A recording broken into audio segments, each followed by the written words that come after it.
Hello friends, நம்ம favourite சீரியல்ல அடுத்து என்ன சுவாரஸ்யமா நடக்குதுன்னு பாக்குறீங்க. நம்ம மல்லியோட அண்ணன் இருக்காரு இல்லையா, அவர் நம்ம தங்கச்சிக்கு இந்த சீரை கொடுத்தே ஆகணும். 3 மாசம் சீரை அதை கொடுக்கல நம்ம தங்கச்சியும் அசிங்கமா பேசும், இந்த உலகம் நம்மளையும் அசிங்கமா பேசும். இதை கூட செய்ய முடியாத அண்ணனா இருக்கானே அப்படின்னு சொல்லிட்டு அந்த பழிசொலுக்கு நம்ம ஆடக்கூடாது. நம்ம தங்கச்சி விருப்பப்பட்டும் விருப்பப்படாமையும் ஏதோ ஒரு கல்யாணத்தை பண்ணிக்கிட்டா அவ சந்தோஷமா இருக்கணும்ன்றத மட்டும் தான் அவங்க அண்ணன் எப்பவுமே நினைக்கிறாரு. அதுக்காக அந்த வரிசையை கொடுத்துட்டு வரலாம் அப்படின்னு சொல்லிட்டு போறாங்க. ஆனா அவங்களால வீட்டுக்குள்ள போக முடியல. ஏன்னா ஏற்கனவே சொல்லியிருக்காங்க, நீயும் மாப்பிளையும் என்னைக்கு சந்தோஷமா நம்ம வீட்டுக்கு வரீங்களோ அன்னைக்குதான் நான் உங்களை ஏத்துப்பேன். அது வரையும் என் தங்கச்சி தான் இல்லைன்னு சொல்ல, அது வரையும் நான் அந்த வீட்டு வாசப்படியை மீறிக்கவே மாட்டேன். நீங்க என்னைக்கு இந்த வீட்டுக்கு வரீங்களோ அன்னைக்கு தான் நாங்க உங்க வீட்டுக்கு வரோம் அப்படின்னு சொல்லி கரெக்டாக சொல்லியிருக்காரு. அந்த வாக்கை காப்பாற்றணுன்றதுக்காக அவர் வீட்டை விட்டு வீட்டுக்குள்ள வரமாட்டேன் அப்படின்னு சொல்லிட்டு ஆட்டோவிலேருந்து இறங்கி வீட்டுக்கு வெளியே நின்றுருக்காங்க. உடனே மல்லி ஃபோனை பண்ணி மல்லி வெளியே வர சொல்லி அவளுக்கு அந்த சீரை கொடுத்துடலாம் அப்படின்னு சொல்லிட்டு சொல்றாங்க. வாங்க உள்ள போலானதும் நான் என்னைக்குமே சொல்லி தவற மாட்டேன் அப்படின்னு சொல்லிட்டு அவங்க அண்ணன் இருந்துக்கிட்டு வெளியே நின்றுட்டு இருக்காரு. உடனே அவங்க ஒய்ஃப் நாகு வந்துக்கிட்டு ஃபோன் பண்ணி மல்லி வர சொல்றாங்க. உள்ள வாங்க அண்ணினதும், உன்னை பத்தி தான் உனக்கு தெரியாதாமா, இந்த வரிசையை மட்டும் வாங்கிட்டு போயிடுமா தாங்க அப்படின்னு சொல்லிட்டு சொல்ல, சரிங்க நீ வர அப்படின்னு சொல்லிட்டு குடுகுடுன்னு ஓடி அந்த சீரை உள்ளுக்கு வாங்கிட்டு போயிடுறாங்க.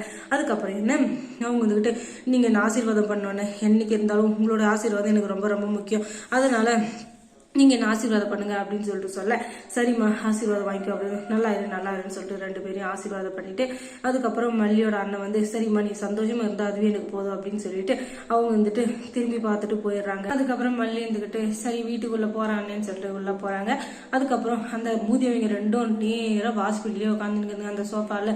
அதை பார்த்த நம்ம மல்லி இருந்துகிட்டு அந்த சீர்வரிசையை அங்கேயே வச்சுட்டு போயிடுறாங்க. என்ன இது அப்படின்னதும் என் அண்ணன் எனக்கு கொடுக்க வேண்டிய சீர்வரிசையை கொடுத்துட்டு போறாரு அப்படின்னு சொல்ல, ஆமா பொல்லாத அண்ணன் அப்படியே மொத்த சீரியும் கொண்டாந்து வீட்டை இறக்கி அப்படியே வீட்டுல நிக்க கூட இடலாம் இருக்கு, அப்படியே இந்த பொத்தல என்ன வச்சுட்டு அரசினம் போட்டானா அப்படின்னு என்ன மனசு, அதனால வீட்டுக்குள்ள வராம வெளியே வச்சு கொடுத்துட்டு போறாரு.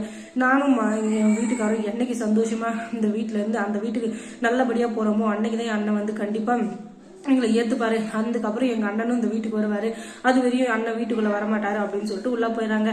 ஓஹோ இது சீர்வரிசையா, இவளுக்கு சரியான ஒரு சம்பவம் பண்ணும். இல்லைன்னு வச்சுக்கோ, இவ ஆட்டம் தாங்க முடியாது, என் அண்ணன் கொடுத்ததுன்னு அப்படியே ஓர சீன் போடுவா அப்படின்னு சொல்லி அவங்க அண்ணன் எடுத்துன்னு வந்த வேட்டி சேலை எல்லாத்தையும் கிழிச்சு தார கீழே போட்டுறா.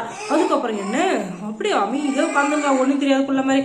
அதுக்கப்புறம் எப்பவும் போல வீட்டை தொடக்கலாம் அப்படின்னு சொல்லிட்டு நம்ம மல்லி கீழே வராங்க. வந்ததுக்கு அப்புறம் பார்த்தா அந்த தண்ணியில அந்த வேஷ்டி கிடக்கு. ஐயோ அண்ணன் கொடுத்த வேஷ்டியாச்சு அப்படின்னு சொல்லிட்டு சண்டைக்கு போறாங்க. அடியே உனக்கு எவ்வளவு கொழுப்பு இருந்தா இப்படி எல்லாம் பண்ணிருப்ப அப்படின்னு சொல்லிட்டு அந்த ரஞ்சிதாவை கேட்க போனா அவ்வளவு ஓவரா பேசுறா. அதுக்குள்ள இந்த ராஜேஸ்வரி அதுக்கு மேல ஓவரா பேசுறா. எவ்வளவு தைரியம் தான் என் அண்ணன் கொண்டு வந்த சீரை கிழிச்சு போட்டிருக்கீங்க, நான் உங்களுக்கு என்ன பாவம் பண்ணேன், என்னதான் கொடுமை பண்றீங்கன்னா என் அண்ணன் கொண்டு வந்த சீரையும் கிழிச்சு போட்டிருக்கீங்கன்னா உங்களுக்கு எவ்வளவு கொழுப்பு இருக்கணும், உங்களுக்கெல்லாம் கூட பிறந்த அண்ணன் தம்பி அந்த மாதிரி யாராச்சும் கஷ்டப்பட்டு கொண்டு வந்திருந்தா அப்ப நீங்க இதெல்லாம் பண்ணிருக்கீங்களா அப்படின்னு சொல்லிட்டு கை ஓங்கன நம்ம ராஜேஸ்வரி கையை பிடிச்சிடுறாங்க. அதுக்கப்புறம் என்ன, வந்த விஜய் வந்த கோவத்துக்கு ஒரள விரியோட நின்றுருக்காரு. எதுக்காக இப்படி பண்ண அப்படின்னு சொல்லிட்டு 1008 கேள்வி கேட்கறான்னு தவிர அந்த ராஜேஸ்வரி மேல தப்பு இருக்கும் அப்படின்ட்டு கொஞ்சம் கூட அவன் நினைச்சு கூட பார்க்கல. மனசாட்சி இல்லாத விஜய போய் கல்யாணம் பண்ணாங்க பாத்தியா, மல்லிக்கு இதெல்லாம் தேவைதான். அதுக்கப்புறம் மல்லி சீரியல்ல என்ன சுவாரஸ்யமா நடந்திருக்கும் நீங்க நம்ம சேனலை சப்ஸ்கிரைப் பண்ணுங்க. தேங்க்ஸ் ஃபார் வாட்சிங்.